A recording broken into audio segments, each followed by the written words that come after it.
there are some ideas that I can provide to people that have been helpful at times. Sometimes when they call, they're terrified for their kids. They're confused about why no one will help them find their loved one. They just don't know what to do, but they do know that their kids are going to get sicker and sicker on the streets and likely be taken advantage of. So there's a lot of fear and a lot of panic in family members who contact me for that reason. Living on the streets, getting arrested, being hospitalized with no information given to families. These are just some of the crises that families dealing with serious mental illness go through. What do you do? Well, there is a place to go for help and tips on this episode of Schizophrenia, 3 Moms in the Trenches, with our guest, Kathy Day, from the Treatment Advocacy Center. Welcome to our podcast, Schizophrenia, 3 Moms in the Trenches. From the place where schizophrenia and real life collide. East Coast, West Coast, Middle America. With Miriam Feldman, Mindy Greiling, and Randy Kay. This is episode 71, and we have been trying to get our guest on the show for about 70 episodes. Her name is Kathy Day, and she is Senior Family Resource and Advocacy Manager at the Treatment Advocacy Center. Now, if you've been listening to our podcast, you know we have had several guests from the Treatment Advocacy Center. We are great advocates of the Treatment Advocacy Center. And I'll tell you a little bit more about Kathy later. Just want to say hello to my 2, tonight it'll be 3 other moms. Hi, Mindy. And hello. Hi, Amy. Hi there. Commiserating about the ups and downs of dealing with pharmacy and medication availability and how hard we have to fight. And there are episodes about that as well. The fight continues. I will let you know that my son mentioned to me that he might be willing to think about going back on that med, but I don't know if he was trying to please me or whether he really meant it. So to be continued. I do want to start very briefly with a beautiful poem, or part of it, because it's quite long. But there is a woman who has been writing to me, to the podcast, Care of Me, to share her writing. She has schizophrenia, and her writing is so beautiful. It took a while for her to agree to anonymously let me share a little bit of it, but it's my son is a poet as well, and it's such a look into what it may feel like to have schizophrenia. So with your permission, I just want to read a little bit of it to you. We are here 4 moms whose sons don't tell us much about what they're thinking, I don't think. So here's a bit of the poetry. The whispers above my head, they never cease.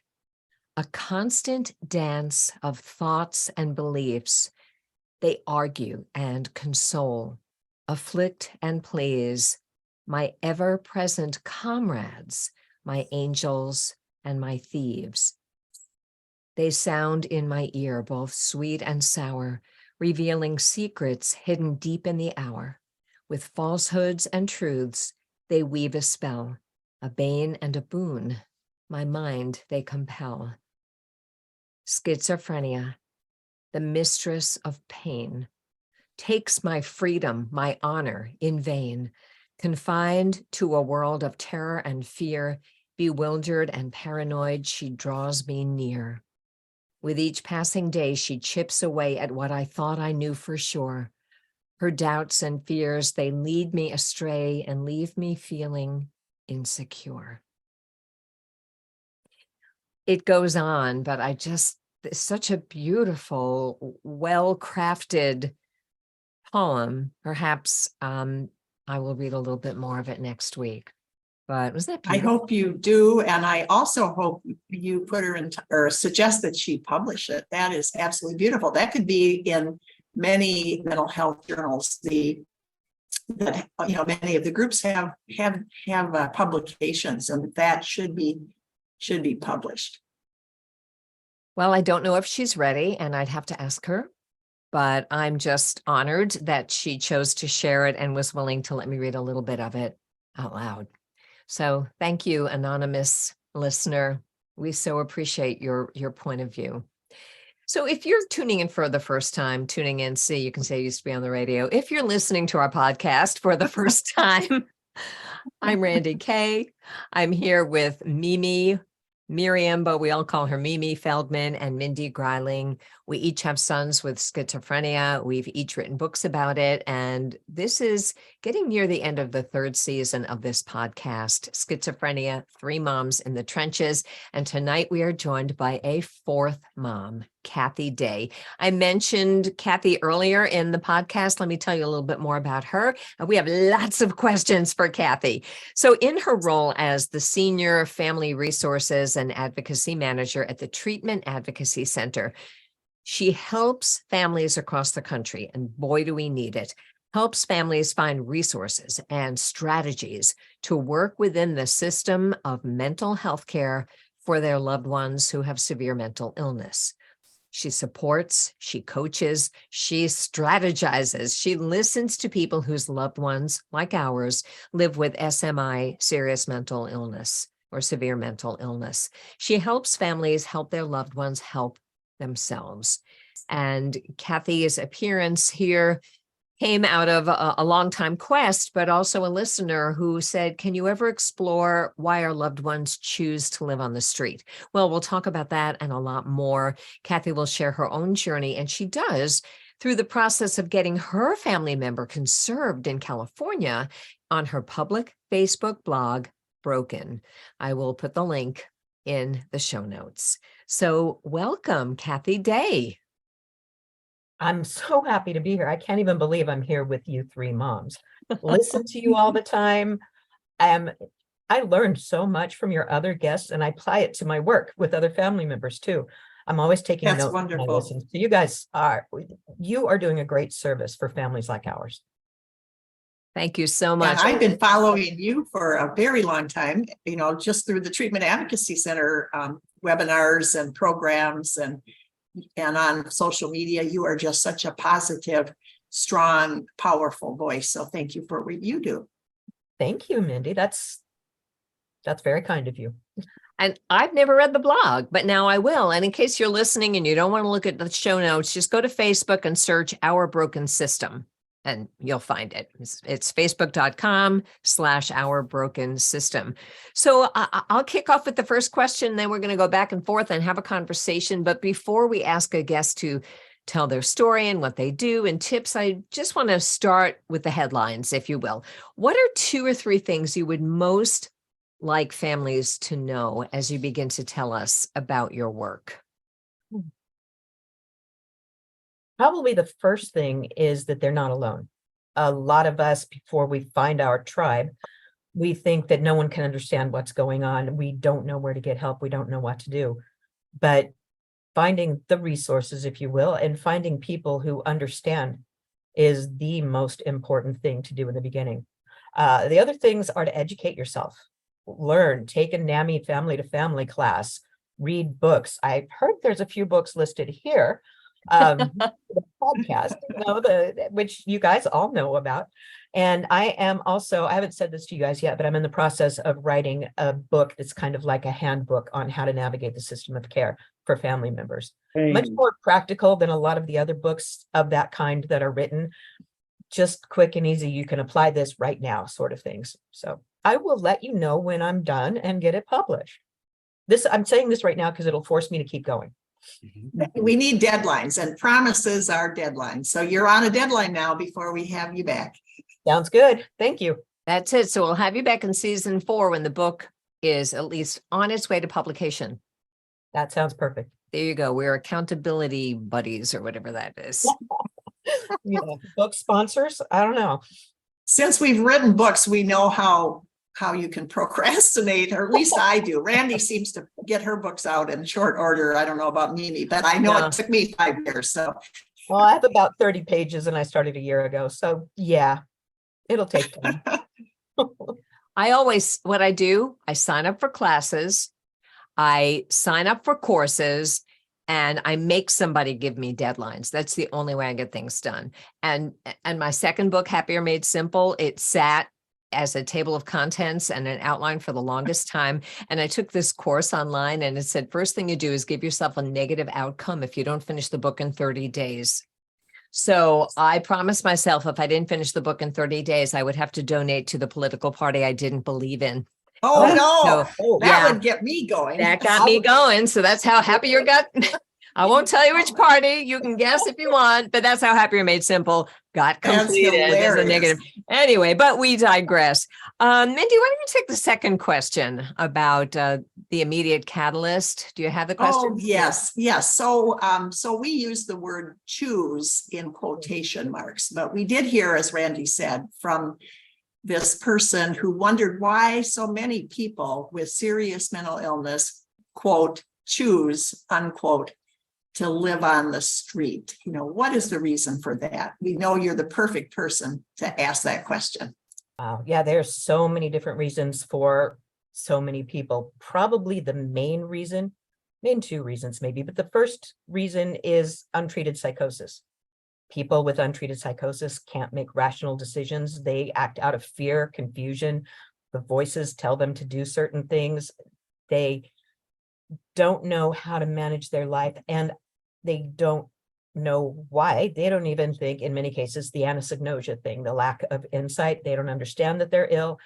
So they end up on the streets. Another part of that is that, and this is almost as big as that, in my opinion, families aren't given the skills. We aren't given the training. We aren't educated on how to help our loved ones at home, to keep them at home. So many times families throw their arms up. They can't manage the illness. They can't navigate the system of care. So they sometimes let their kids go to the streets. Sometimes they just kick them out of the home and let them live wherever they want to live. And I can't fault them for that, because we are not trained. We don't know how to do this. It's like being thrown into an airplane and told to fly it.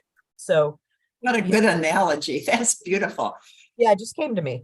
But it's like that. And so we end up with a lot of homelessness. Another part of people with mental illness being homeless is the system has let them down forever. A lot of the people on the streets that I know, they are terrified of going to a psych hospital, terrified of being told what to do and having rules, because those rules tend to not be able to follow rules because of their illness. So they end up getting in trouble, more air quotes, for that. I knew several young men in our area that were homeless because when my family member was really, really sick, they were the only ones who would pay any attention to him. They're the only ones that would hang out with him. So I got to know these guys, a couple of women too, but mostly guys.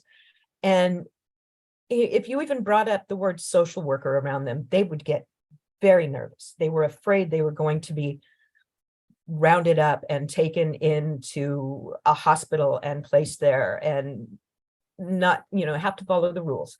And it's so hard for them to follow the rules. A lot of people will also say about homelessness that people are homeless because they don't want to follow rules. When it comes to mental illness, they simply can't follow the rules if they have untreated severe mental illness. So those are probably the two biggest factors. The other factor would be discharge planning or lack thereof. When our loved ones are in jail or in prison, they don't necessarily get the proper care that they need in there because it's jail or prison. And when they're released, too often they're just released to the streets. Family aren't notified, and they're usually not even in the same town in which they were arrested. Families aren't notified. They go out into the streets. They aren't given a plan. If they are given a plan, it's usually like maybe a paper prescription for meds. If they've been on meds, how do they know how to fill that? They don't. They probably don't know how to access insurance, etc. So that's a factor as well. And being discharged from a psychiatric hospital also. We all know that you may spend, your loved one may spend 3 days in a hospital.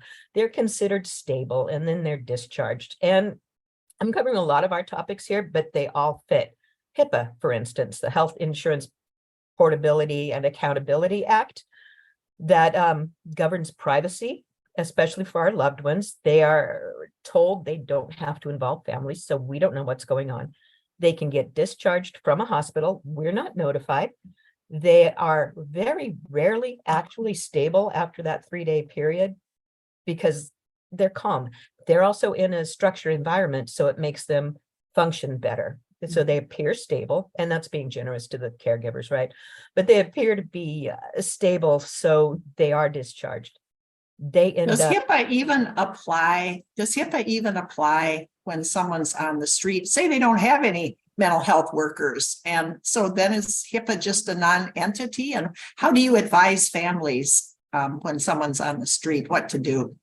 great question, Mindy. HIPAA applies to covered entities like the hospitals, the doctors, the social workers, I think, as well. And so on the streets, not necessarily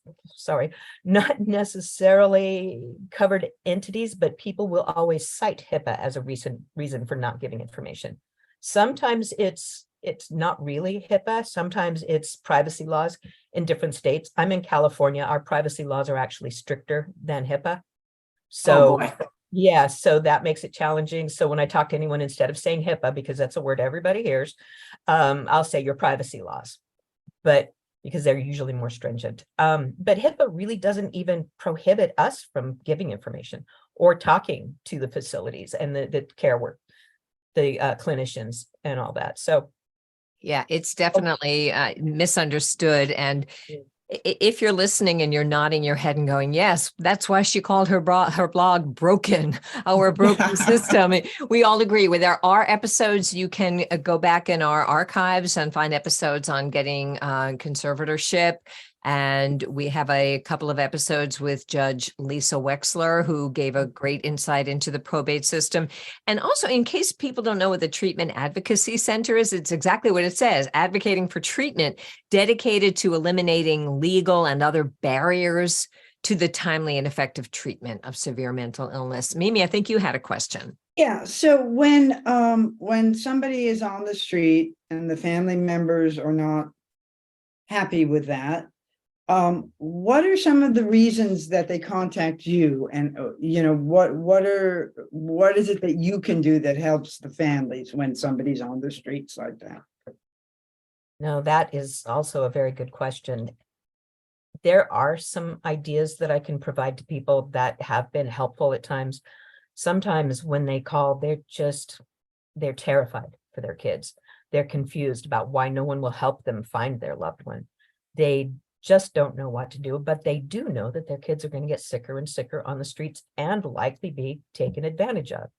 So there's a lot of fear and a lot of panic in family members who contact me for that reason. Some of the things that we work around with that are, I tell them always make a missing person report with the law enforcement in the jurisdiction in which that person, their loved one, was last known to be. It doesn't hurt to making a missing person report. It's not going to get your kid back, but it will notify any responding officers if they encounter your kid. They will see in that missing person report that they are at risk, that they have a severe mental illness that is not being treated. So that could more likely prompt an evaluation at that time. Excuse me just a minute. Could an Absolutely. officer on the street, if they encounter somebody, they give them their name, can they check right then on their phone or something to see if they're on the missing persons list? I believe so. In most places, I don't know about everywhere, but I have heard of it happening in a lot of places. Sometimes they don't check on their phone. They'll call the station and run a name there. And at that point, they can pick up the information about being missing persons. Usually those reports are only held within that area, that district. So like if it's the New York Police Department and they go to California, California's not going to find that information most likely. So that's when I actually go from there to telling family members to circulate the report that they get to different law enforcement offices anywhere they think they may be going.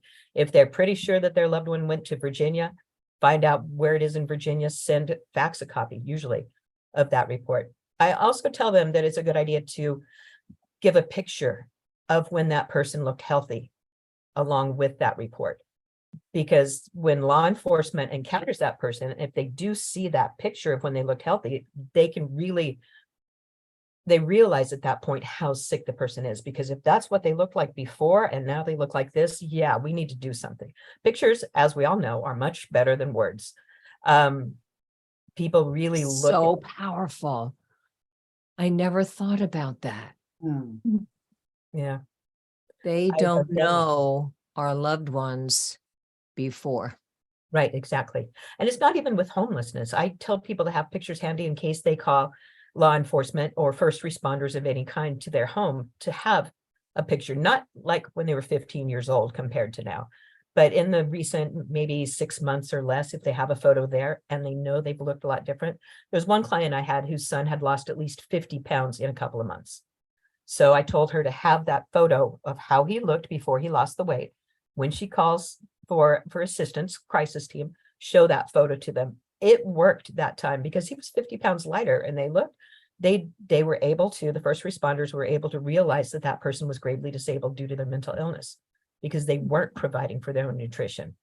Even though mom was there offering it, they weren't able to accept that type of help. So that person, That's a really interesting component that could be applied in a lot of situations, because so often when our loved ones are dirty or psychotic or, screaming on the street corners, they're just regarded like animals. We can all say, oh yeah, that's somebody's kid, but until it's your kid, you don't really understand the magnitude of that. And showing a picture in that case also, because a lot of the time what we're struggling with is indifference Mhm, or fear. mhm. And I'm going to definitely remember that. That is a tip I have never heard before. So thank you. If we had nothing else to learn on this program, that's a gem. Well, I hope you learn a lot more. So I think But we that is are, a good but one. that one is just totally a brilliant, a diamond in the program. thank you. Yeah. I just have a general question. Where is the Treatment Advocacy Center located?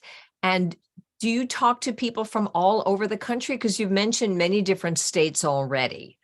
So how does that work? Can people call you from all over the nation? They do, and they can. Treatment Advocacy Center's offices are located in Arlington, Virginia.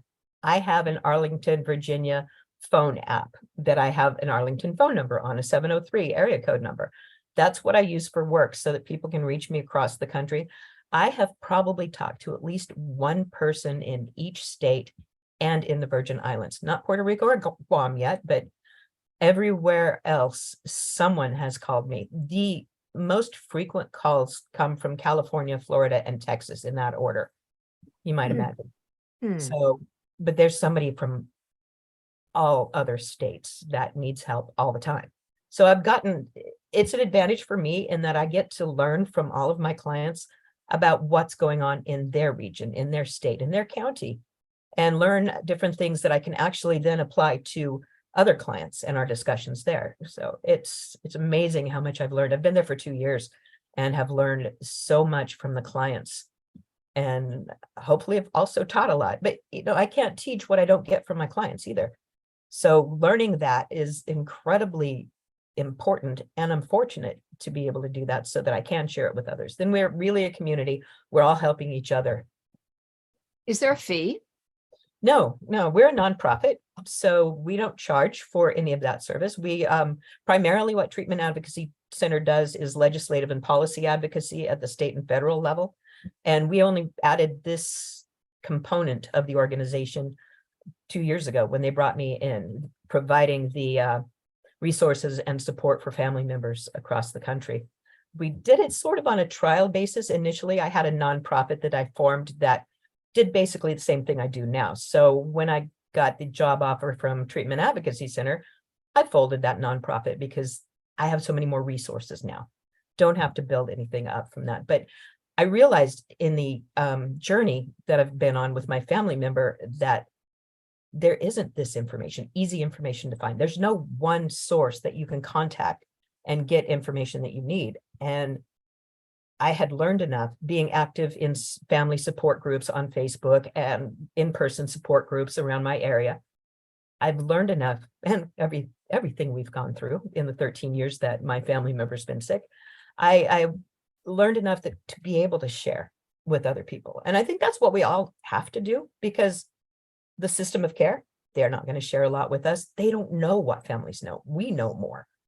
So we have to rely on each other and just work together, network, and be open about what we're struggling with so that we can let other people in to help us.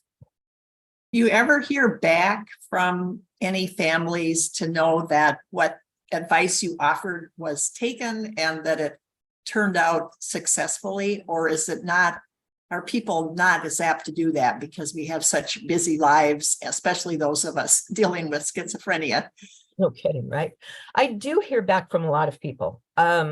It's often, probably more often than positive, it's we need help again type of things. Do you remember me? I talked to you about a year ago, and yeah, I remember something about that. Remind me a little, and we just pick it back up. I had an hour-long conversation with someone I talked to last August, and she was updating me on the situation. They're having some challenges. Her friend is in jail due to mental illness and is currently not doing well. So we strategized on a few different things that would help her friend, help herself, going back to my little tagline that I use.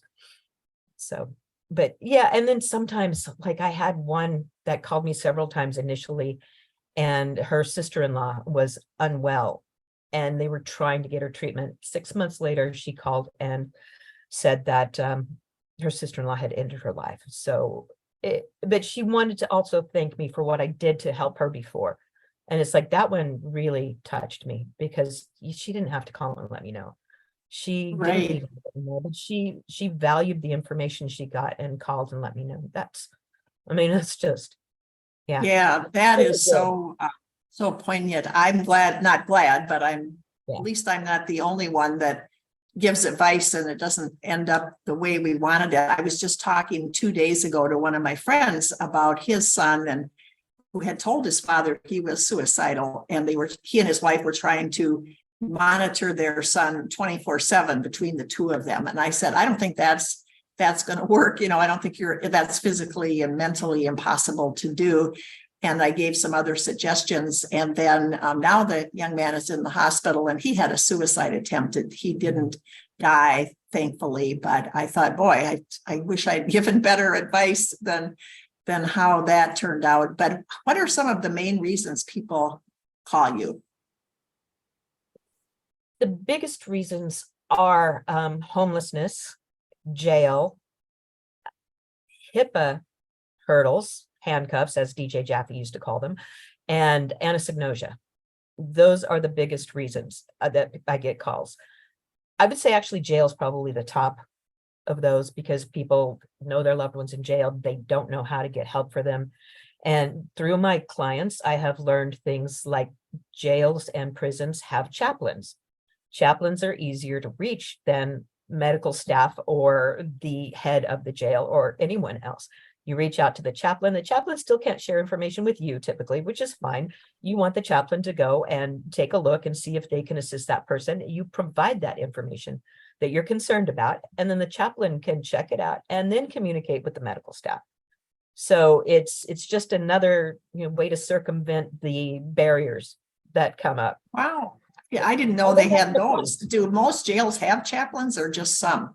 They do. I've had that come up several times. I haven't found one yet that doesn't have a chaplain, and usually that chaplain's phone number is on the jail website. So, interesting. When I called the jail once, when my son was in the jail, they told me, ma'am, you'll have to wait for him to call you. This is not a hotel, but I did not know about the chaplain. yeah. Sorry, that's funny and awful, but also funny. I know, but it was funny and awful. Probably not in the moment. He said it, even in my distress, I thought it was sort of funny if it wasn't so sad. But sometimes humor gets us through. Right. We have to find ways to laugh because laughter lets that stress out.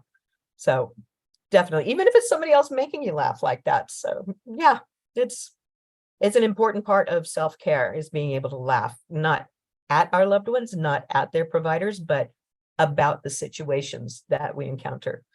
Just a real quick story with my family member. He needed to go to the ER. He was willing to go to the ER. So we went together. He said, well, let me do the talking when we get to the desk. I'm like, all right, that's fine. I can do that.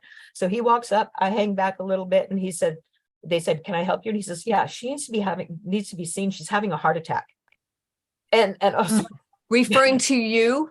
referring to me, that's why he had me hang back. And it was interesting because the staff didn't miss a beat, and they said, sir, come this way.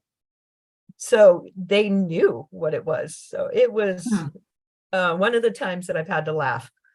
So yeah, gotta find that. Tell the story again, because then you get to laugh again. Yeah. But Well, while the next person asks the question, I'm going to look up my jail and see if they have a chaplain. You go ahead, Mimi and Randy. Mimi, any burning questions on your mind? HIPAA seems to be the thing that just keeps coming up. And one of the things that I tell people when advising them is this whole dynamic of they can't talk to me, but I can talk to them. And you have to be kind of aggressive when you're doing that, but it is a way to get the important information. Like you said, we know what's going on with these patients better than the doctors do. What kind of advice do you give people in regard to HIPAA and being shut? A few years ago, someone else I was working with and I came up with this idea that tends to work. If they won't listen to you, if they won't hear you, which, like you said, they can't, there's nothing wrong with them listening to us. They just usually try to tell us they can't even listen. But if you put something in writing, what I typically suggest is a one-page document stating, I understand your privacy rules. I understand you can't tell me if my loved one is there or not, but this is his name, this is his date of birth. I believe he's there, and I don't want you to, you don't need to tell me anything, but I have pertinent information to give you about his treatment. You just kind of throw that line out and then hope to reel them in. You then say, I have this information. I'd like to discuss it with you. You can reach me on blah, blah, blah.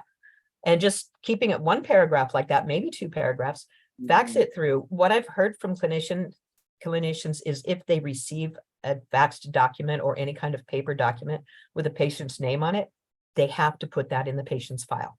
It's a hard copy. They put it in the file. So the social worker sees it, the nurse sees it, the doctor sees it. They all see that someone is offering to give relevant information to help them treat our loved one. Wow. And I love the fact that this is a short document, so they can't go, oh my God, it's 35 pages. I'm never going to read that, because we've all had stories of sending in a plethora of facts and they never even read it. So just that one-page statement that's the key. definitely got to go in their file. We have had so many great tips here today. So far. You guys, I have to say, I just looked up my Ramsey County Sheriff's Office. They have a whole corps of chaplains that deal with the community and sheriffs and everything. But then there's a Twin Cities Ministries and so we seem to be very covered with that, but neither place can I find a phone number. But in any case, we have them. So another thing, Kathy, wow. And you can just call the main number and ask for the chaplain. They usually aren't going to give you a hard time or anything. But I never would have thought of that. I'm going to, next time they say this is not a hotel, I'm going to say, well, let me have the chaplain then. well, how about Jim won't end up in jail again, and then you don't have to worry about it. He's doing so well now that I don't think he'll ever be in jail again. That's good. I'm knocking wood just because we never know. I know it. Knock, knock. All three of us are knocking. All three of us are knocking. But you know what? It's important that we share our successes as well. Anyone who's read Mindy's book, Fix What You Can, knows what she and her family have gone through. Right. And we're thrilled that right now things are going well, because we want to share those successes as well. Any success stories? I know you said a lot of time when you hear back again from people, they need help again. Mm-hmm. Do you have any success stories you can share with us? I do. Yeah, there have been several. There was a woman in Texas whose loved one was refusing medications and wouldn't do anything. The woman was living with the mother, And it was a friend, again, a friend who was trying to help. And she was running into roadblocks. She couldn't get help for the friend who would go out on the streets and then come back home, wouldn't take meds, wouldn't bathe. That's a huge one with all of our loved ones. I suggested to her, you guys had Dr. Amador on early in, and his book lists, I'm not sick. I don't need help, right? Yeah, with the LEAP strategy, listen, empathize, agree, and partner. I talked to her about that book. She downloaded the book from Kindle. She called me 2 weeks later and said, oh my gosh, that worked. I sat down with my friend and we got her medicines, and together we put the pills in the little plastic per day med containers. So they did that, engaging her at the same time. The friend was the partnering. They partnered to get this done. She learned how to talk to the sister to get her to shower at least a couple times a week. And that was huge. She hadn't showered for months prior to that.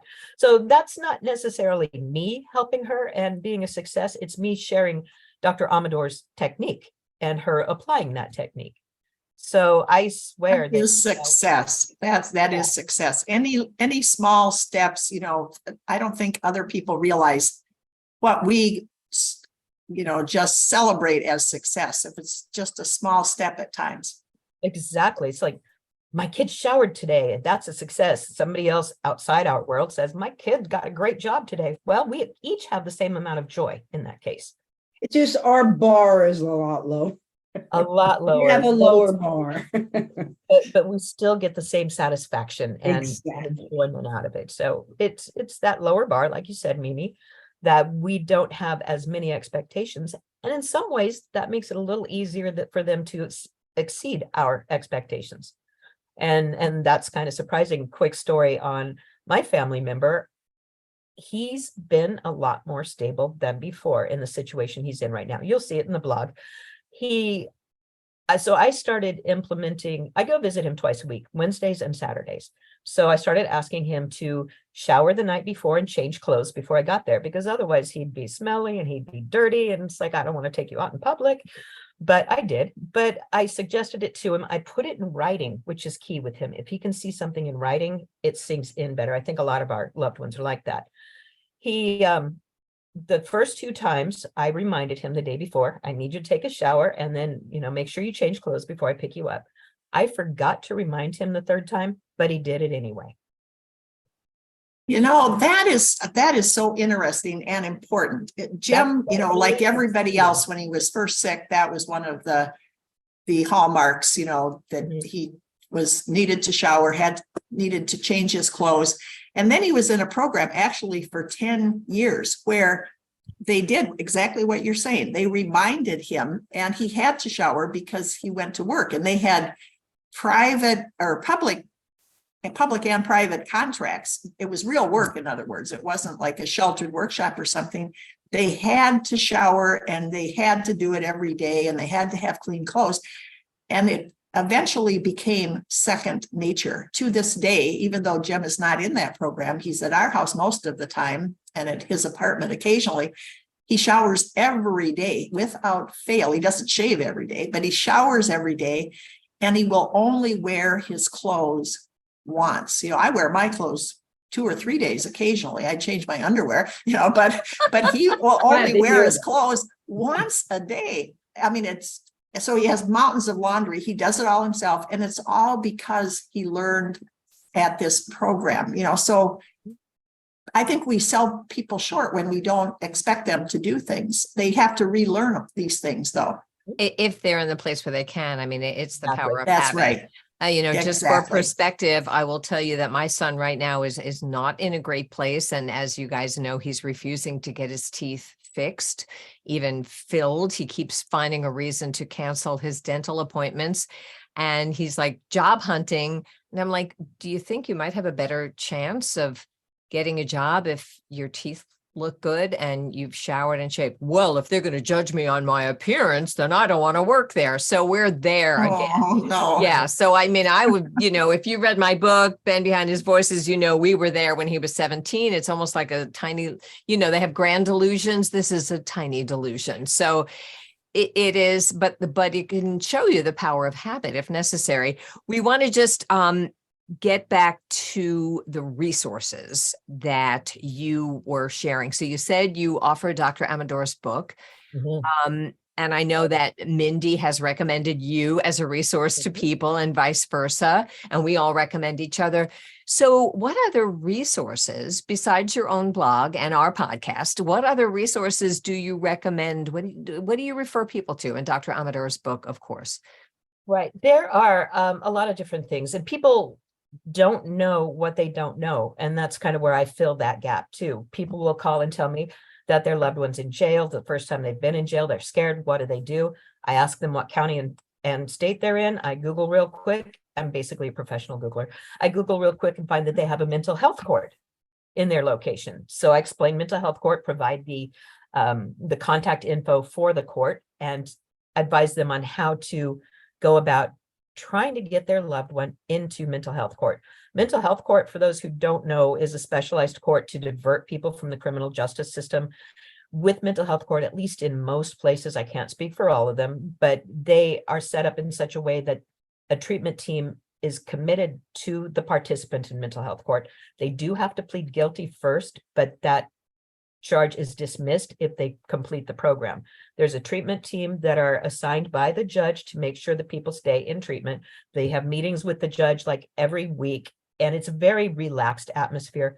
The objective is to try to get them to continue to be in treatment with the threat of potentially going back to jail and having a criminal record if they don't. It's been so successful everywhere. My family member went through it early in his illness, and it took him about 17 months. There were a lot of hiccups along the way, but he graduated. And that was the only time he had been in jail. The charges were dismissed. He has a clean record now. That was like in 2012. And My son was in mental health court too, but in Minnesota, the charges are lowered, but not dismissed. So, and in the county next to us, the charges aren't lowered even. You just go through mental health court instead of jail. So I think ours could take a lesson from yours. I think so, because there's no incentive for anyone to be in that mental health court program. Other than not being in jail or the workhouse. Yeah, but if there's still a charge, having a charge, and the reason I got my family member into that was that if you have a charge on your record, you can't get federally funded housing if there's a criminal record, or you can, but it's incredible. Oh, we know all about that in the Greiling household. Yeah, so because he went through mental health court. He was the fastest person ever to graduate, but he still had a charge, and that really he got turned away. I can't begin to tell you how many times from housing. Kathy, can I ask you a question? I'm just wondering, can you give us a little bit more of your own personal story, whatever you feel comfortable with. We're assuming your family member is your son? Yes, no? I refer to him as family member. We aren't related biologically, and he's not adopted. I won't go into much of that story because out of respect for his mom, who's not in the picture right now. Right. But just is that what brought you into this advocacy? When he became ill, he was living with me since he was 17. He got sick, or started exhibiting symptoms right after that, not long after that. And so once he was diagnosed, he had his first psychotic episode in July of 2010. And I knew at that moment I needed to dive in and learn everything I could and connect with everyone I could possibly connect with. Went to the NAMI family class. That was one of the first things that I did. And that's what got me into the work that I do. I connected on, as people complain about Facebook and social media. Oh my gosh, I don't know how people could navigate this system without social media. What I've learned from advocacy groups, and DJ Jaffe, I've mentioned him before here. He wrote Insane Consequences. I forget what the subheading is on that, but he's brilliant. We lost him a couple of years ago, sadly, but he was brilliant. He's one of the first people I connected with, and DJ introduced me to other advocates and support people, family members across the country who are now some of my very best friends, and we may not have even met in person. But it's just such an amazing community, and I still think that before social media, like 30 years ago, probably less than that, I don't know how family members dealt with this. You may have. Well, can I tell you, my Yeah. son has been sick for over 20 years. Wow. So, And he first got sick, there was nothing. I mean, Right. what I would have done to talk to one mother who was dealing with this. Now, eventually I got into NAMI and family to family, and so that helped. But I mean, there was nothing. And imagine 20 years before that. Right. And then the doctor was telling you it was your fault because you were a refrigerator mother. Yeah. Yeah. Yeah. The good old days. Yeah. No. So, we're not perfect. Yeah. so the Right. bottom line, excuse me. So the bottom line here is that I think what we most want listeners to know is that in a crisis, of which we have many, homelessness, jail, problems with HIPAA, there is help. The Yeah. Treatment Advocacy Center helps families to help themselves and therefore help their loved ones. And does that pretty much sum up what we're covering here, Kathy? And anything else you want to add before we say our goodbyes? What have we left out? I think that covers pretty much everything. I'm trying to think. Actually, it can never cover everything, obviously, but I think we've touched on the important parts for this session. And yeah, So hopefully. tell maybe us how to get in touch with the Treatment Advocacy Center, the website, if you want, the phone number, we'll put it in the show notes, but tell families how they can get in touch with you. Absolutely. One thing I do want to say, we are this close to creating a new website. We're working on content. We're doing everything we can to create a new website. Our current website is not that easy to navigate, but the new one is going to be phenomenal. Probably in about a month, it'll be live. It may take a little longer, you never know, but we're working on that. And that's where a lot of this information that I'm giving now will be housed. We got a generous donation from the Joan C. Scott family, and they are funding the Family Resource Center. And we're just trying to purge my brain, put as much as I can into actual tangible resources there that you can click on, find out right away. Before that, and even after that, if you want personal one-on-one contact, you can contact me at my email address, Day, K-D-A-Y for my last name, K, my first initial, at treatmentadvocacycenter.org. I'm sure Randy's going to have that in the notes. And my direct line is 703-294-6884. Feel free to call whenever, leave a message, send the email. I do only work certain hours during the week. Only, I'm a 30-hour employee because I'm semi-retired, but I will always answer phone. I will call you back. I will email you back. That's one of my pet peeves from the illness, going through this journey with my family member. People don't call back. People don't email you back. Everything goes out somewhere and you're just left not knowing what to do. Actually, the first organization I called that called me back was Treatment Advocacy Center back in 2010. I left a voicemail and I thought, here it goes again. Nobody will call me back. That night, the executive director of Treatment Advocacy Center at that time called me back, 7:00 California time, 10:00 his time. He called me back the same day. So at that moment, I knew that TAC was going to be the best organization to work with. And so I'm just overjoyed that I get to work for Treatment Advocacy Center and with all the employees here. So, yeah. Wow. And we are delighted. Could I get one more thing in here before Absolutely. Randy closes out the show? I would be remiss if I didn't say, because Kathy didn't, that there's a big event in Washington, D.C. on September 21st. And it's at a hotel in Northwest Washington, D.C. I used your webpage just a couple days ago to order my tickets for myself and my daughter. And it was a very difficult webpage. I could get my order on there, but somehow it was not letting me get my daughter in. So she ended up with my email instead of, and I said, I think you might want her own email because she contributes too, but that was as best as I could do. But a wonderful organization for anybody who wants to be there, see Dr. E. Fuller Torrey celebrated for the brilliant genius that he is. I can't wait for that event. And What that event is this? It's the Here- Treatment Advocacy Center 25th anniversary event, September 21st in Washington, DC. I can't remember the name of the hotel either. It's Hayes something or something Hayes. And it's Yeah. very high end and really nice. Our keynote speaker, who's maybe somebody you should have on the show if you haven't, is Jonathan Rosen. He wrote The Best Minds. Can't remember. There's more. I'm reading the book right now, so we will contact him. Yes, it is amazing. I've read that book, yeah. Yeah, me too. So I was excited when they said he was going to be our keynote speaker. So, wow. Yeah. So it's going to be an amazing event. We're going to try to get a listening session for advocates to come and just, have a small meeting, 50 people, maybe of the advocates that will be there, just have a session to strategize and to work on things. And if anyone who is going to be there, take the time when you're there to go visit your elected representatives in Congress, because you'll be right there. Why not just go knock on the door? I don't know if it's that easy, but yeah, just arrange to go meet with them and talk to them. Tell your story. Stories are powerful. So That is a perfect I note. think you to need an end. appointment for a congressperson. Right. I think so too, but maybe if you go en masse, they're gonna have to open the door anyway. If there's like 10 of you, I don't know. Or make an appointment.